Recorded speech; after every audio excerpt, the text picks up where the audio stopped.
এসেছি আমার স্নেহের ছাত্রছাত্রীদের জন্য আজকে বিরাম বা বিশ্রামের কোনো সিন নেই, কন্টিনিউ করে যাচ্ছি। এসএসসি ফিলোসফি কমেন্ট করেছিল একজনা, এখন তো অনেকজনাই করবে আশা করছি আস্তে আস্তে। তো দেখো আমি চেষ্টা করব যে সাবজেক্ট বাকি আছে এসএসসি এখন পর্যন্ত, ধরো এটার পর সব করার চেষ্টা করব আজকেই আপলোড করার। প্রচন্ড চাপের মধ্যে আছি, সে চাপ বলে বোঝাতে পারবো না। চলো স্টার্ট করে দিই। SSC philosophy 6 semester. দেখো তোমাদের প্রথম কোশ্চেন হচ্ছে উদ্দেশ্য ও অভিপ্রায়ের মধ্যে পার্থক্য লেখো। উদ্দেশ্য ও অভিপ্রায় এর মধ্যে পার্থক্য লেখো। ওকে, আচ্ছা নেক্সট। ঋত বা ঋণ যাকে বলতে পারো এর সম্পর্কে বৈদিক ধারণা ব্যাখ্যা করো। ঋণ বা ঋত বলতে পারো সম্পর্কে বৈদিক ধারণা ব্যাখ্যা করো।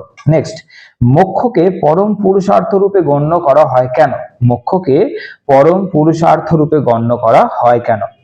আচ্ছা, মোক্ষর সঙ্গে তোমরা যে দুটো করে রাখবে অর্থ ও কাম, এটাও করে রাখবে, অর্থাৎ মোটমাট তিনটে করে রাখবে। মোক্ষ, অর্থ, কাম, এদেরকে পুরুষার্থ কেন বলা হয়েছে? হয়ে গেল। আচ্ছা নেক্সট, এইটা ঘুরিয়ে এইভাবে দিতে পারে যে পুরুষার্থ হিসেবে মোক্ষকে সংক্ষিপ্ত বিবরণ দাও। কোশ্চেন ঘুরিয়ে দিতে পারে। তো ওই পুরুষার্থ মোক্ষ, মোক্ষ কাম পুরুষার্থ যাই দিক একটাই কোশ্চেন। ওকে, নেক্সট হচ্ছে বেনথামের সপ্তমাত্রিক সুখবাদী কলনের বিবরণ দাও। বেনথামের সপ্তমাত্রিক সুখবাদী কলনের বিবরণ দাও। আচ্ছা, বেনথামের উপযোগবাদ স্ববিচার আলোচনা করো। বেনথামের উপযোগবাদ স্ববিচারে আলোচনা করো। নিষ্কাম কর্মের তত্ত্বটি গীতা অনুসারে ব্যাখ্যা করো। নিষ্কাম কর্মের তত্ত্বটি গীতা অনুসারে ব্যাখ্যা করো। এই কোশ্চেনটাকে ঘুরিয়ে দিতে পারে যে গীতার মতে নিষ্কাম কর্মের সম্ভাবনা সংক্ষেপে আলোচনা করো। গীতার মতে নিষ্কাম কর্মের সম্ভাবনা সংক্ষেপে আলোচনা করো। আচ্ছা নেক্সট হচ্ছে কান্টের নীতিতত্ত্বের একটা স্ববিচার বিবরণ দাও। কান্টের নীতিতত্ত্বের একটি স্ববিচার বিবরণ দাও। কি বললাম? কান্টের নীতিতত্ত্বের একটি স্ববিচার বিবরণ দাও। নেক্সট, কান্টের সূত্র কর্তব্যের জন্য কর্তব্য মানে কর্তব্য, এটা বিবরণ দাও। কান্টের একটা সূত্র আছে কর্তব্যের জন্য কর্তব্য। দেখো এই যে কান্টের নীতিতত্ত্ব, নীতিতত্ত্ব এটাকে ঘুরিয়ে দেবে এইভাবে কর্তব্যের জন্য কর্তব্য। কোশ্চেনটা একটাই। ওকে, জৈনদের দ্বারা অনুশীলিত পঞ্চ অনুব্রতের তাৎপর্য নিরূপণ করো। জৈনদের দ্বারা অনুশীলিত পঞ্চ অনুব্রত তাৎপর্য নিরূপণ করো। পঞ্চ অনুব্রত, এরপরে দেখো জৈন দর্শন প্রণীত পঞ্চম মহাব্রত ব্যাখ্যা করো। তাহলে তোমাদের কোশ্চেনটা এখানে পঞ্চ অনুব্রত পঞ্চ মহাব্রত দুটোই তোমাদের করতে হচ্ছে। আশা করছি দুটোই তোমাদের চলে আসবে পরীক্ষাতে, এই দুটোই চলে আসবে, এতটা ইম্পর্টেন্ট। নচেত একটা তো আসছেই।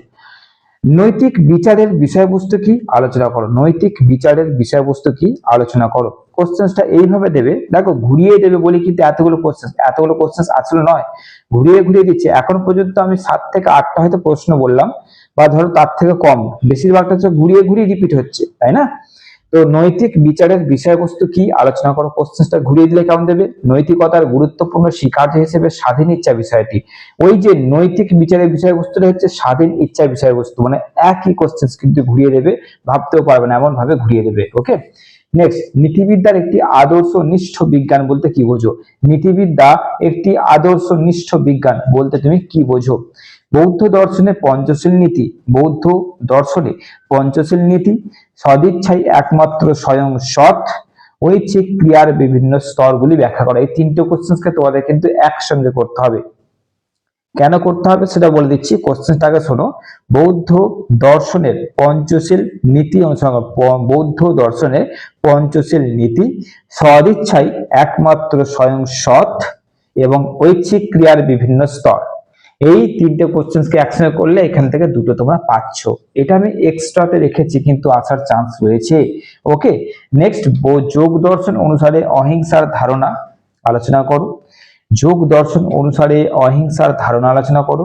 নিয়ম উপযোগবাদের তত্ত্বটি মিল অনুসারে ব্যাখ্যা করো। নিয়ম উপযোগবাদের তত্ত্বটি মিল অনুসারে ব্যাখ্যা করো। ওকে, আচ্ছা, তোমাদের বেনথামের একটা উপযোগবাদ ছিল না?